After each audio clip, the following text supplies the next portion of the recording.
Economic development का next chapter, chapter 3 है ये, agriculture industry and trade 1950 to 1990। ये पार्ट 1 है, इसका एक और पार्ट होगा, उसमें चैप्टर कंप्लीट हो जाएगा। एग्रीकल्चर, एग्रीकल्चर क्या है, जो हम इंडिपेंडेंस के टाइम हमारा जो एग्रीकल्चर सेक्टर था वो किस तरह से डेवलप हुआ या फिर उस टाइम पे उसकी किस तरह की सिचुएशन थी, वो हम इस चैप्टर में पढ़ेंगे। इंडस्ट्रीज किस तरह की थी और हम लोग ट्रेड में किस तरह से इन्वॉल्व थे इंडिपेंडेंस के टाइम पे और पोस्ट इंडिपेंडेंस टाइम पे, ये सब हम लोग इसमें स्टडी करेंगे। सबसे पहले एग्रीकल्चर, एग्रीकल्चर में क्या क्या कमियां थी, जिस टाइम पे हमें इंडिपेंडेंस मिली हमारा जो एग्रीकल्चर सेक्टर था वो क्या था, वो बहुत ही बैकवर्ड था। वहाँ क्या है, जो इनकम थी, इनकम जनरेशन थी एग्रीकल्चर सेक्टर से, वो बहुत ही ज़्यादा लो थी। जो ओनरशिप थी वो भी कुछ ही लोगों के हाथ में थी। और बहुत हम लोग किस तरह का जो लैंड सेटलमेंट जो था हम लोग प्रैक्टिस करते थे, उसमें भी क्या था, पीजेंट सिस्टम था या फिर जमींदार सिस्टम था। हम किस तरह से एग्रीकल्चर को डेवलप कर पाए वो सब हम लोग यहाँ स्टडी करेंगे। एग्रीकल्चर में क्या है, land reform is a change in the system of land ownership. Land reform का क्या मतलब है, change in system of land ownership. Land ownership का जो सिस्टम है उसमें चेंज कर देना, वो क्या है, land reform.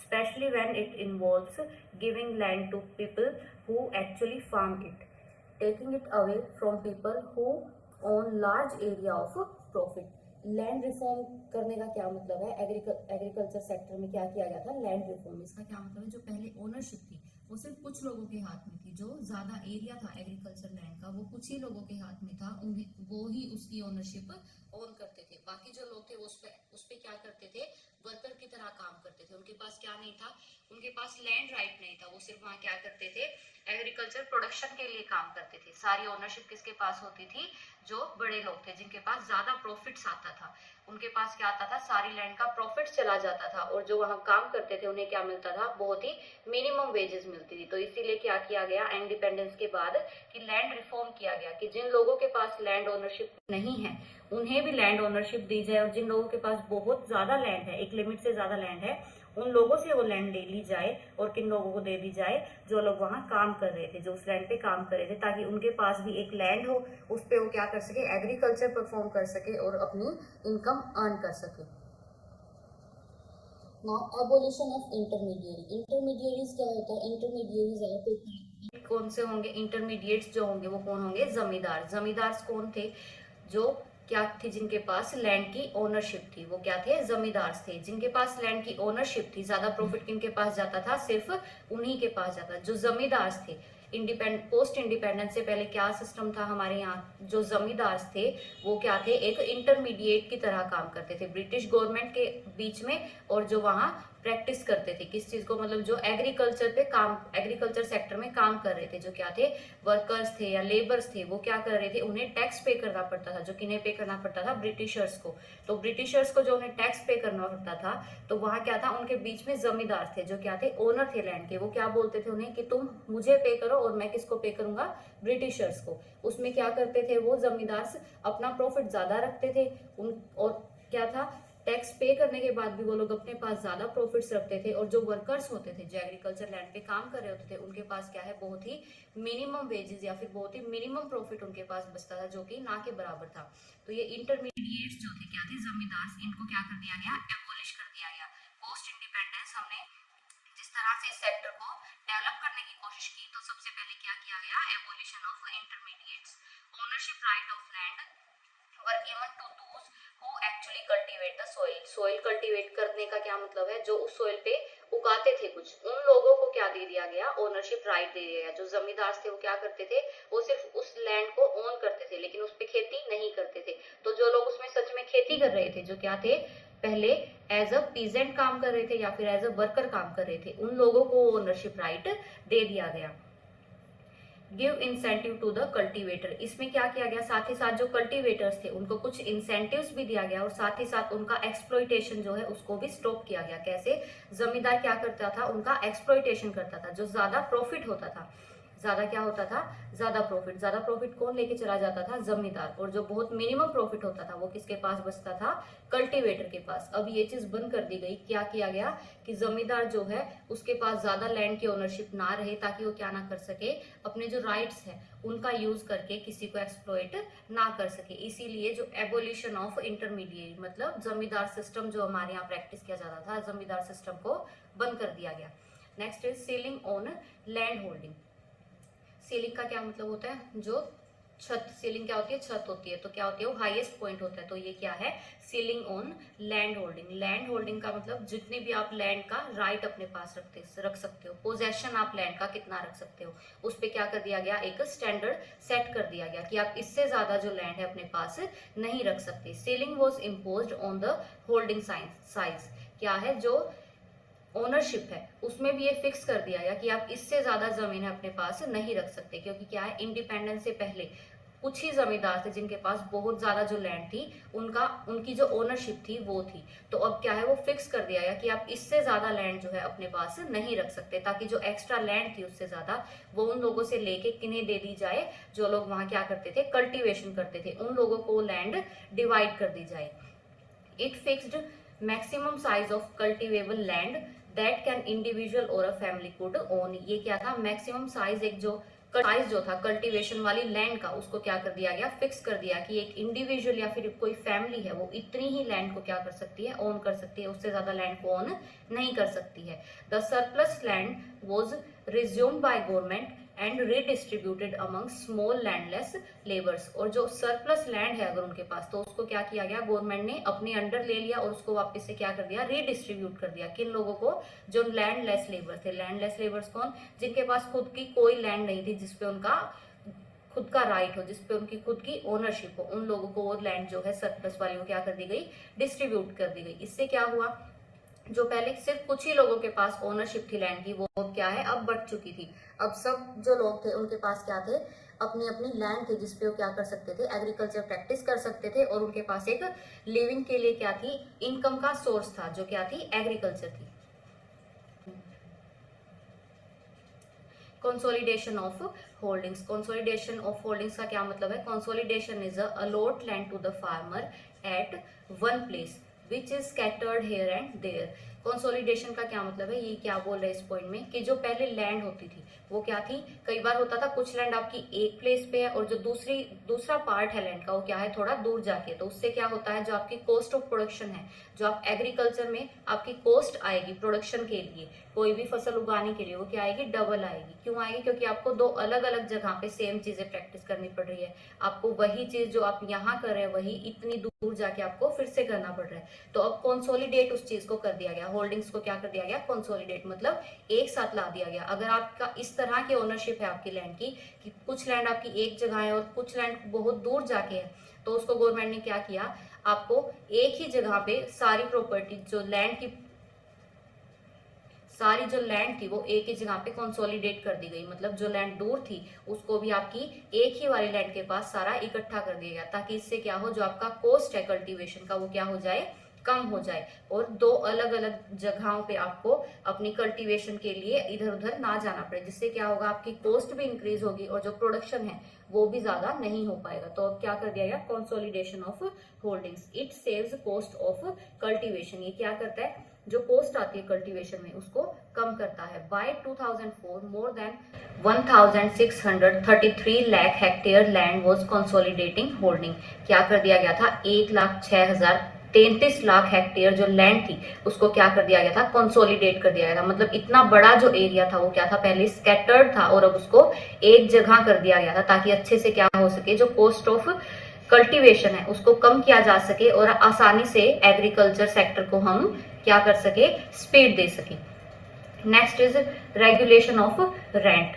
Regulation of rent, agriculture में रेंट का क्या मतलब है, पहले क्या होता था, पोस्ट इंडिपेंडेंस क्या होता था, जो जमींदार होते थे वो क्या देते थे, अपनी लैंड को रेंट पे दे देते। किन लोगों को, जिनके पास अपना ओनरशिप नहीं होती थी लैंड की, या जिनके पास लैंड नहीं होता था लेकिन उन्हें क्या करनी है, एग्रीकल्चर करनी है, तो क्या करते थे, वो जमींदार से जो लैंड का टुकड़ा होता था उसको रेंट पे ले लेते थे।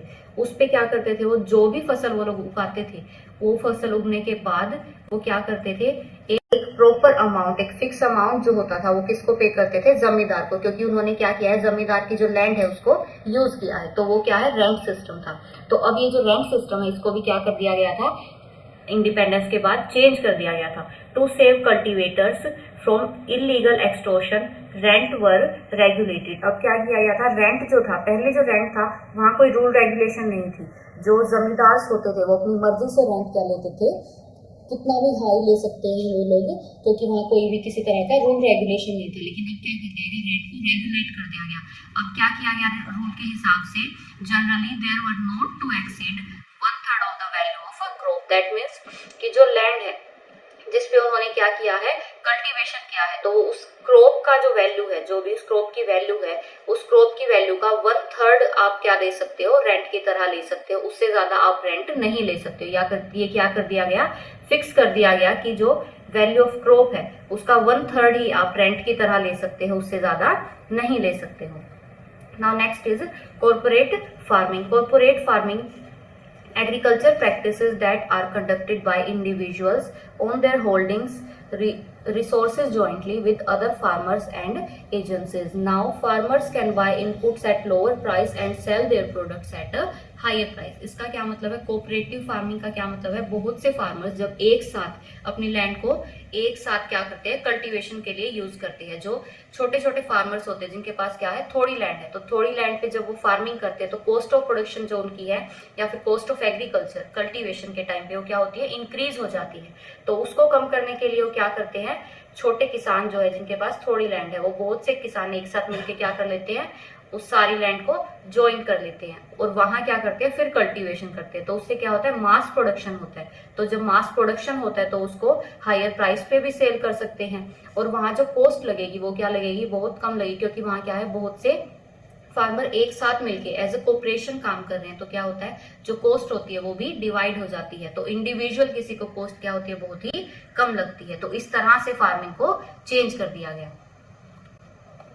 Now land reform were practically implemented in the country. They were effectively introduced in some states. अभी क्या बोलते हैं, जो लैंड रिफॉर्म्स आया था इंडिया में इंडिपेंडेंस के बाद, ताकि हम एग्रीकल्चर सेक्टर को क्या दे सके, बूम। तो वो क्या है, वो हम ये नहीं बोल सकते कि वो पूरे इंडिया में एक तरह से आया था। कैसे, there were effectively introduced in some states. क्या है, कुछ स्टेट्स जो थी उनमें क्या है, इफेक्टिवली उन्हें क्या किया गया था, इम्प्लीमेंट किया गया था। जैसे वेस्ट बंगाल एंड केरला, ये जो स्टेट्स थी इनमें क्या है, लैंड रिफॉर्म्स को अच्छे से क्या किया गया था, इम्प्लीमेंट किया गया था।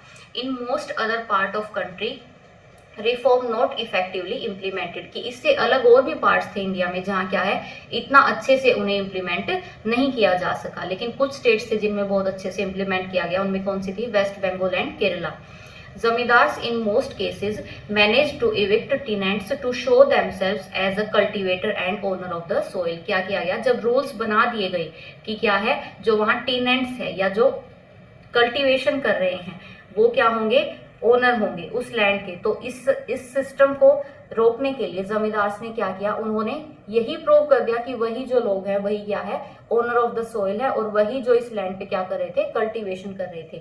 उन्होंने उन्हें पहले ही क्या कर दिया, साइड लाइन कर दिया। कौन, जो ओनर ऑफ सोइल थे या फिर जो क्या थे, टीनेंट्स थे, जो यहाँ रेंट पे लेके उस जमीन पे क्या कर रहे थे, कल्टीवेशन। तो जमींदार्स ने क्या किया, उस रूल को अबोलिश करने के लिए क्या किया, उन्होंने प्रूव कर दिया कि वही क्या कर रहे थे, उस लैंड पे कल्टीवेशन कर रहे थे। तो जिससे क्या हुआ, जो सोइल पे ओनरशिप थी जिसकी, वो किनकी बन गई, जमींदार की। Landlord challenges the land ceiling legislation in courts which provides enough time to landlords to evade ceiling act। ceiling act क्या था कि जो मैक्सिमम लिमिट जो रखनी थी किसी भी फैमिली को या इंडिविजुअल को, वो क्या थी, फिक्स कर दी गई थी। तो उन्होंने क्या किया, वो जो एक्ट था उसके अगेंस्ट भी क्या किया, उन्होंने सुप्रीम कोर्ट में क्या किया, अब एक एप्लीकेशन फाइल की। तो तब तक के लिए उन्हें क्या मिल गया था, टाइम मिल गया था। तो उस मीन टाइम में क्या किया लैंडलॉर्ड्स ने, उन्होंने जो अपनी एग्रीकल्चर लैंड थी जो क्या थी, सरप्लस थी, हमने देखा था ना सीलिंग जो सेट की गई थी उसमें जो सरप्लस लैंड थी वो उनसे ले ली गई थी। तो उसको रोकने के लिए उन्होंने क्या किया, उस मीन टाइम में उस लैंड को उन्होंने किसके नाम रजिस्टर कर दिया, सरप्लस लैंड को उनके रिलेटिव्स के नाम। क्योंकि क्या है, ओनरशिप उन्होंने किसको ट्रांसफर कर दी, उन्हीं के रिलेटिव्स। इससे क्या हुआ, जो ओनरशिप थी वो किसको ट्रांसफर हो गई, उनके रिलेटिव्स को, जो क्या थे, उन्हीं के फैमिली मेंबर्स थे। लेकिन ओनरशिप जो थी वो सीलिंग से ज्यादा वाली, सरप्लस वाली, अब उनके पास नहीं थी, उनके रिलेटिव्स के पास थी, जो इनडायरेक्टली क्या थी, ओनरशिप जमींदार की थी। लेकिन उन्होंने क्या किया, रूल रेगुलेशंस को, जो नई सीलिंग एक्ट आया था उसको इस तरह से मोल्ड किया जिससे सिर्फ उन्हें ही फायदा हो। Now technical reform. Technical reform किस तरह से आया था, जो हमारी एग्रीकल्चर सेक्टर था उसमें क्या है, इंडिपेंडेंस के टाइम पे हम क्या थे, सेल्फ सफिशिएंट नहीं थे। हमारे यहाँ क्या थी, सेल्फ सफिशिएंसी नहीं थी एग्रीकल्चर में। जबकि हम लोगों ने क्या पढ़ा था, हमारी मोस्ट ऑफ द पॉपुलेशन किस पे डिपेंड थी, एग्रीकल्चर सेक्टर पे। लेकिन उसके बाद भी हम लोग सेल्फ सफिशिएंट नहीं थे। तो उस सिचुएशन को डील करने के लिए टेक्निकल रिफॉर्म्स लाए गए। टेक्निकल रिफॉर्म्स का क्या मतलब है, the problem of low productivity, the problem of low productivity was tackled by technical reforms। Technical reforms के थ्रू हम लोगों ने जो प्रोडक्टिविटी थी हमारे एग्रीकल्चर सेक्टर में उसको इम्प्रूव करने की कोशिश की। कैसे, HYV सीड्स के साथ। HYV सीड्स क्या है, high yield variety seeds. High yield variety seeds का क्या मतलब है, वो सीड्स जो क्या दे सके, आउटपुट ज्यादा दे सके। Chemical fertilizers, pesticides, insecticides were use to increase agriculture output. अब क्या किया गया, ऐसे सीड्स को यूज करने की कोशिश की गई या फिर किया जाने लगा जो क्या है, हमें आउटपुट ज्यादा से ज्यादा दे पाए, साथ ही साथ हम अपनी जो क्रॉप है उसको क्या कर सके, बचा सके। कैसे, फर्टिलाइजर्स यूज करके, पेस्टिसाइड्स और इंसेक्टिसाइड्स यूज करके, ताकि क्या हो सके, जो पेस्टिसाइड्स हम किस लिए यूज करते हैं, ताकि जो हमारी क्रॉप है हम उसको क्या कर सके, बचा सके। इंसेक्टिसाइड्स यूज करके, ताकि हम लोग किसी भी तरह की कोई बीमारी है हमारी क्रॉप को उससे बचा सके। इंडिपेंडेंस से पहले हमारी क्या है, सारी एग्रीकल्चर जो थी वो किस पे डिपेंड करती थी, सिर्फ और सिर्फ बारिश पे डिपेंड करती थी। उसको रोकने के लिए साथ ही साथ इरिगेशन प्लान्स भी हम लोगों ने टेक्निकल रिफॉर्म्स में नए नए डेवलप किए। The rise in output was called green revolution. हम सबने ग्रीन रेवोल्यूशन पढ़ा है। ग्रीन रेवोल्यूशन क्या है, यही टेक्निकल रिफॉर्म्स की वजह से जब क्या हुआ, एग्रीकल्चर आउटपुट में राइज आया, वो क्या है, green revolution. The term green refers to crop and revolution refers to significant rise। क्या मतलब है, ग्रीन रेवोल्यूशन, ग्रीन का मतलब क्या है, क्रॉप से, और रेवोल्यूशन का मतलब है इंक्रीज हो जाना। तो जो क्रॉप्स का आउटपुट था वो क्या हो गया, इंक्रीज हो गया। इन 1967 and 68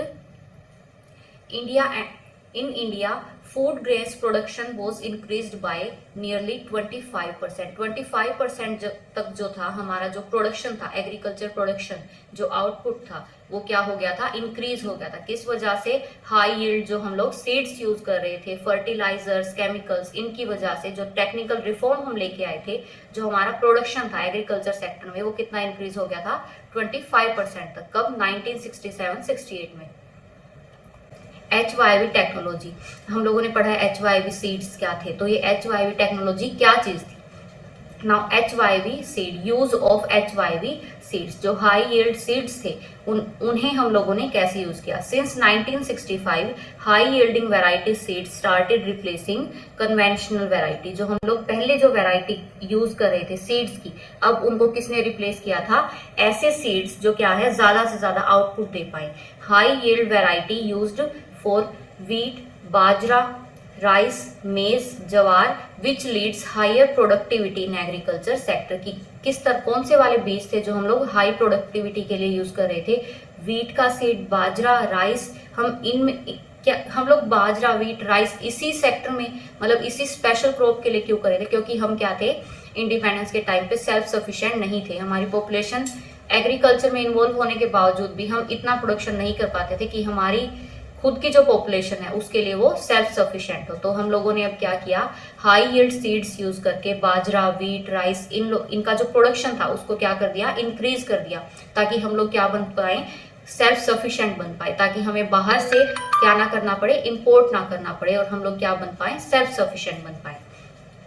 use of chemical fertilizers, chemical fertilizers भी किस में आएगा, हाई यील्ड में ही आएगा। उसमें as the use of high yield increased, use of fertilizers also increased. अब क्या था, फर्टिलाइजर्स का यूज भी क्या है, इंक्रीज हो गया था। The estimate fertilizer consumed were 272.28 lakh ton during 2018 and 2019। अब क्या है, 2018-2019 में 272.28 लाख टन जो है क्या फर्टिलाइजर्स हम लोगों ने यूज किया। फर्टिलाइजर्स क्या है, फर्टिलाइजर्स हम लोग इसलिए यूज करते हैं ताकि जो आउटपुट है, क्रॉप का जो आउटपुट है वो हम लोग इंक्रीज कर पाए। जो सोयल है हमारी, उसमें किसी तरह की कोई कमी है हमारी क्रॉप के लिए, वो हम लोग उस फर्टिलाइजर से क्या कर सके, कंप्लीट कर सके। और फिर क्या है, जो हमारा आउटपुट है उस स्पेशल क्रॉप के लिए वो क्या हो सके, इंक्रीज हो सके। इसलिए क्या हम लोग यूज करते हैं फर्टिलाइजर, जो कि क्या है 2018 और 19 में कितनी थी, 272.28 लाख टन, जो कि बहुत